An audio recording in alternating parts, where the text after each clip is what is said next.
Competitive world में आपका स्वागत है। दोस्तों आज के इस वीडियो में आपको बताने वाला हूँ फूल यानी फ्लावर से रिलेटेड सारे इंपॉर्टेंट पॉइंट्स, चाहे वो बाह्य दलपुंज हो, स्त्री केसर, पुंग केसर, ये सारे चीज के बारे में हम डिटेल में बात करेंगे इसी वीडियो में।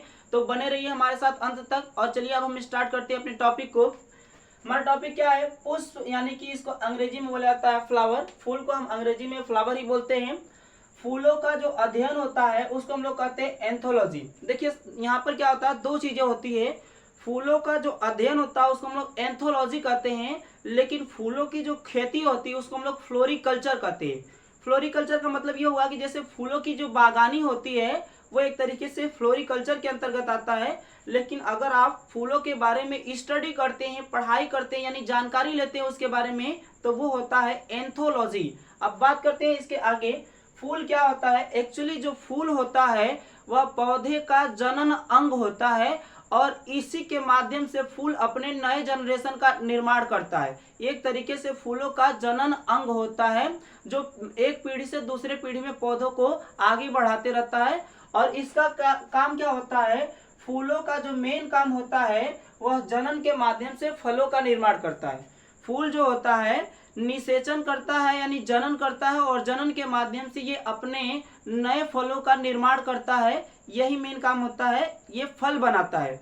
अभी हम बात कर लेते हैं कि फूल के कितने भाग होते हैं। तो मेनली फूल के 4 भाग होते हैं। यहाँ पर मैंने लिखा भी है, आपको ये दिख रहा होगा। बाह्य दलपुंज होता है जिसको हम लोग कैलिक्स कहते हैं। दलपुंज होता है जिसको हम लोग कोरोला कहते हैं। पुमंग होता है एंड्रोसियम, और जायांग होता है गाइनोसियम। इस सारे चीज के बारे में अभी हम आप लोगों को डिटेल में बताते हैं। सबसे पहले इसमें थोड़ा सा डिटेल में समझिएगा। ये जो नीचे वाला पार्ट होता है जिसको आप फूल का डंठी भी कहते हैं, नीचे वाला इसे हम लोग कहते हैं पर्णवृंत। क्या कहते हैं? ये आपका नीचे वाला पार्ट होता है, पर्णवृंत होता है। एक्चुअली में आप फूल को जो पकड़ने के लिए जो यूज करते हैं वो नीचे वाला पार्ट ही होता है। इसको हम लोग क्या कहते हैं? पर्णवृंत कहते हैं। अब इसके ऊपर ये जो गोल सा बना हुआ पार्ट है, इस गोल वाले भाग को हम लोग कहते हैं पुष्पासन। पुष्पासन, अंग्रेजी में इसको थैलेमस भी बोला जाता है। पुष्पासन यानी थैलेमस होता है। अब ये दोनों जो होते हैं ये फूल के भाग के अंतर्गत नहीं होते हैं। पुष्पासन का मतलब ये होता है कि पुष्प जिसके ऊपर ठहरता है उसी को हम लोग कहते हैं पुष्पासन। ठीक है। अब ये दोनों जो होते हैं ये पुष्प के मेन भाग नहीं होते। अब यहाँ से स्टार्ट होता है। ये जो आपको पत्ती जैसा दिख रहा है नीचे, ये लटका हुआ है इधर भी और यहाँ पर इधर भी, इसको हम लोग क्या कहते हैं? ये जो पार्ट होता है इस पार्ट को हम लोग कहते हैं बाह्य दलपुंज।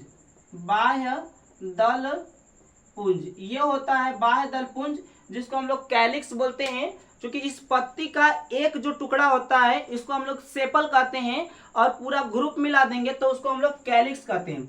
एक भाग को कहते हैं सेपल, और पूरे मिला देंगे पूरी पत्तियों को तो उसे हम कहेंगे कैलिक्स बोलेंगे, यानी कि बाह्य दलपुंज। अब इसका नाम बाह्य दलपुंज क्यों होता है?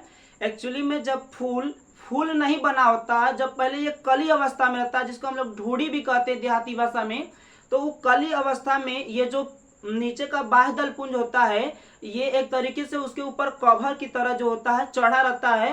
और ये जो आपका बाह्य दलपुंज होता है ये हरे रंग का होता है।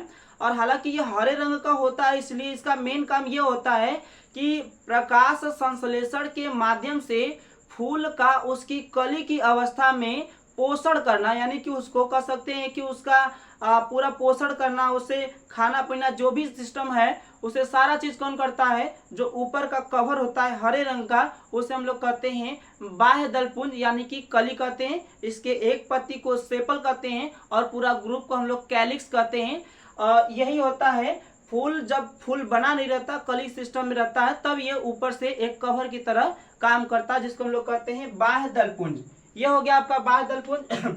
और ये हमेशा हरे रंग का ही होगा, चाहे वो कोई भी फूल हो, चाहे गुलाब हो, गुड़हल हो, कोई भी फूल हो, ये हमेशा हरे रंग का ही होता है। ठीक है। उसके बाद हम बात कर लेते हैं ये जो फूल का जो पत्ती होता है जिसको हम लोग कहते हैं दलपुंज।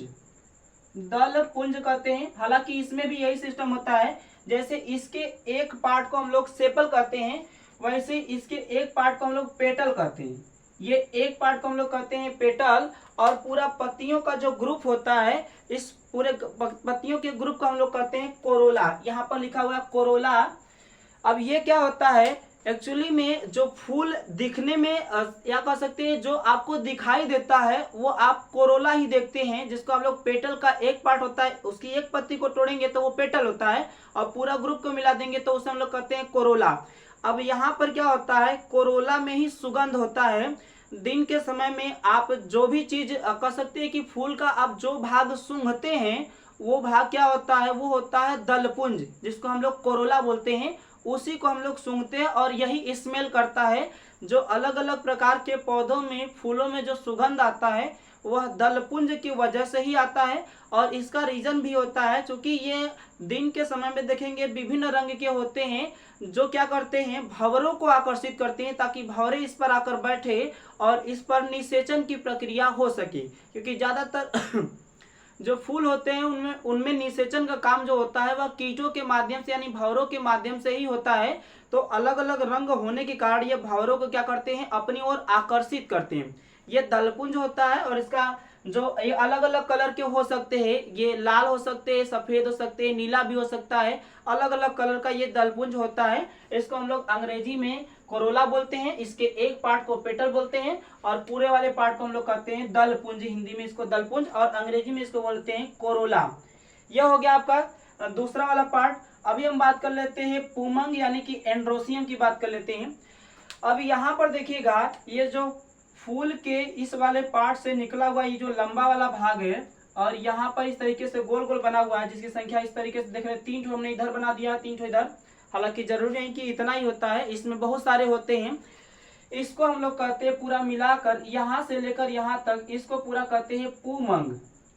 अब पुमंग के कितने भाग होते हैं उसके बारे में अभी हम लोग डिटेल में पढ़ेंगे, लेकिन आप ये जानिए कि ये जो रस्सी की तरह यहाँ पर निकला हुआ दिख रहा है नीचे से इसी को हम लोग कहते हैं पुमंग। ये सारा चीज मिलाकर क्या होता है, पुमंग ही होता है। जो पुष्प का नर भाग होता है, कौन सा भाग होता है, नर भाग होता है, जिसको हम लोग कहते हैं मेल पार्ट। मेल पार्ट जो होता है वह फूल का क्या होता है, नर भाग होता है, इसको हम लोग पुमंग कहते हैं। अब यहाँ पर ये जो आपका दिख रहा है, ये लंबा सा यहाँ पर गोल सा बना हुआ है, इसको हम लोग कहते हैं जायांग। पूरा मिलाकर इस पूरे को यहाँ से क्या कहते हैं, जायांग कहते हैं। अब जायांग के भी कई पार्ट होते हैं। यहाँ से हमने 2 चीजें क्लियर किया, बाह्य दलपुंज क्या होता है, दलपुंज क्या होता है, और इसका काम क्या होता है। अब हम बात करते हैं डिटेल में पुमंग और जायांग की। ये कितने टाइप्स के होते हैं और क्या क्या इनका काम होता है। और पुमंग जो होते हैं, पुमंग जिसको हम लोग एंड्रोसियम कहते हैं, इसके मेनली 3 पार्ट होते हैं। पहला पार्ट होता है ये जो लंबा निकला हुआ यहाँ से इस तरीके से लंबा वाला भाग है, इसको हम लोग कहते हैं फिलामेंट। यहाँ पर इसको हम लोग बोलते हैं फिलामेंट बोलते हैं, और हिंदी में इसको कहते हैं तंतु। ये जो लंबा वाला भाग होता है इसको हम लोग क्या कहते हैं, फिलामेंट। फिलामेंट कहते हैं, आप इसे हम तंतु भी कह सकते हैं।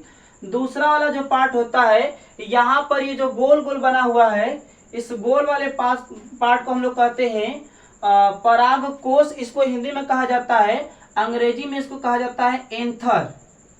एंथर जिसको बोलते हैं हम लोग परागकोश। ये जो गोल वाला भाग है इसी को हम लोग कहते हैं परागकोश। और तंतु क्या होता है, लंबा वाले भाग को हम लोग कहते हैं तंतु।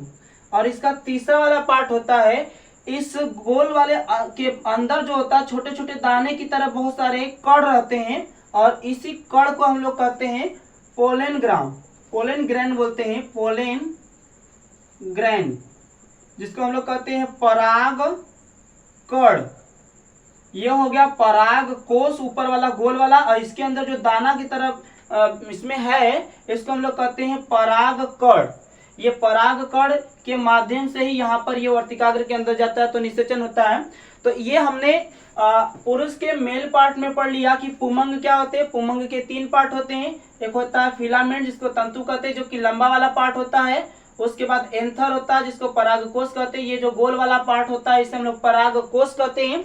अब उसके बाद ये जो अंदर वाला पार्ट होता है, इसके अंदर जो दाने के समान कण रहते हैं, ये छोटे छोटे कण जो रहते हैं इनको हम लोग कहते हैं परागकोण या पोलन ग्रैंड कहते हैं।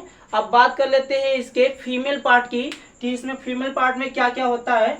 तो देखिए जो जायांग होता है, जायांग, इसको हम लोग गाइनोसियम कहते हैं, गाइनोसियम कहते हैं। इसके भी 3 पार्ट होते हैं। पहला जो पार्ट होता है, ये जो गोल वाला स्ट्रक्चर बना होता है, इस गोल वाले स्ट्रक्चर को हम लोग कहते हैं, यहाँ से यहाँ तक बोल सकते हैं, जो गोलाकार होता है इसको हम लोग कहते हैं ओवरी। ओवरी यानी कि इसको हम लोग अंडाशय कहते हैं। ये नीचे वाला पार्ट होता है अंडाशय, ये यहाँ से लेकर यहाँ तक। उसके बाद ये जो लंबा वाला यहाँ से लेकर यहाँ तक गया है, ये पूरा ऊपर तक यहाँ तक लंबा वाला पार्ट है, इस लंबे वाले पार्ट को हम लोग कहते हैं स्टाइल। स्टाइल जिसको हम लोग कहते हैं वर्तिका, वर्तिका बोलते हैं। और उसके बाद ये जो वर्तिका के आगे वाला जो भाग है ये थोड़ा सा चौड़ा है, इसका नाम होता है वर्तिकाग्र, जिसको हम लोग कहते हैं स्टिग्मा। क्या बोलते हैं इसको? स्टिग्मा, वर्तिकाग्र। यानी वर्तिका के आगे वाला जो पार्ट होता है उसको हम लोग वर्तिकाग्र कहते हैं। तो इस तरीके से फीमेल का भी 3 पार्ट हो गया। अब देखिएगा फूल में जो फीमेल वाला पार्ट हो वो कौन सा है, ये लेकर यहाँ से ये पूरा जो गोल वाला पार्ट है ये क्या होता है, इसका फीमेल पार्ट होता है, जिसे हम लोग जायांग कहते हैं। यहाँ पर लिखा हुआ है ये जायांग है। इसके 3 पार्ट होते हैं। ये जो नीचे यहाँ से लेकर यहाँ तक गोल का स्ट्रक्चर है, इस स्ट्रक्चर को हम लोग ओवरी कहते हैं या फिर अंडाशय कहते हैं। उसके बाद ये लंबा वाला जो पार्ट होता है इसे हम लोग कहते हैं स्टाइल यानी कि वर्तिका कहते हैं। और उसके बाद आगे वाले पार्ट को हम लोग क्या कहते हैं, स्टिग्मा यानी जायांग कहते हैं। इस तरीके से फूल में 3 पार्ट हो गया। दो मतलब कि 4 पार्ट तो टोटल होते हैं। बाह्य दलपुंज हो गया, नीचे का जो हरा वाला पत्ती होता है लास्ट में ये सूख कर नीचे लटक गया रहता है। उसके बाद उसके ऊपर जो रहता है वो होता है, अंदर जो रहता है पत्तियां, जिसको आप देखते हैं, जिससे आपको फूल का आभास होता है कि नहीं ये फूल है। वो पत्तियां क्या होती है, उसके दलपुंज कहलाती हैं, जिसको हम लोग कोरोला भी बोलते हैं। अब उसके बाद पुरुष के 2 पार्ट और मतलब कि फूल के 2 पार्ट और होते हैं, जिसको हम लोग क्या कहते हैं, पहले वाले पार्ट को, ये जो आपका इस तरीके का स्ट्रक्चर बना हुआ है इसको हम लोग कहते हैं पुमंग, जो कि फूल का मेल वाला पार्ट होता है, उमंग होता है। इसके भी 3 भाग होते हैं। ये लंबा वाला निकला होता है, इसे हम लोग फिलामेंट कहते हैं। गोल जो बना होता है उसे परागकोश कहते हैं। इसके अंदर जो कण बना रहता है इसे हम लोग परागकण कहते हैं। फिर उसके बाद फीमेल वाला पार्ट क्या आता है, ये गोल वाला स्ट्रक्चर जो रहता है उसे ओवरी कहते हैं। ये लंबा स्ट्रक्चर जो बना हुआ है इसको हम लोग वर्तिका कहते हैं। और ये जो स्ट्रक्चर यहाँ मुंह पर इसके बना हुआ है इसको हम लोग कहते हैं वर्तिकाग्र। अब क्या होता है, अब आगे हम लोग समझेंगे किस तरीके से फूल में निषेचन होता है, किस तरीके से ये परागकोण इस वर्तिका के अंदर जाता है और निषेचन यहाँ पर होता है। निषेचन जो होता है अंडाशय के अंदर होता है, तो इसमें से एक भ्रूण बनता है और एक भ्रूणकोश बनता है, और किस तरीके से उसे पोषण मिलता है, ये सारी चीज हम अगले वीडियो में डिटेल से बात करेंगे। उम्मीद करते हैं कि थोड़ा सा आपको वीडियो में कुछ न कुछ तो जरूर जानकारी मिली होगी। अगर वीडियो आपको इन्फॉर्मेशन की तरह लगता है तो प्लीज वीडियो को शेयर कीजिए, लाइक कीजिए और चैनल को ज्यादा से ज्यादा सब्सक्राइब कीजिए। थैंक यू दोस्तों, बेस्ट ऑफ लक।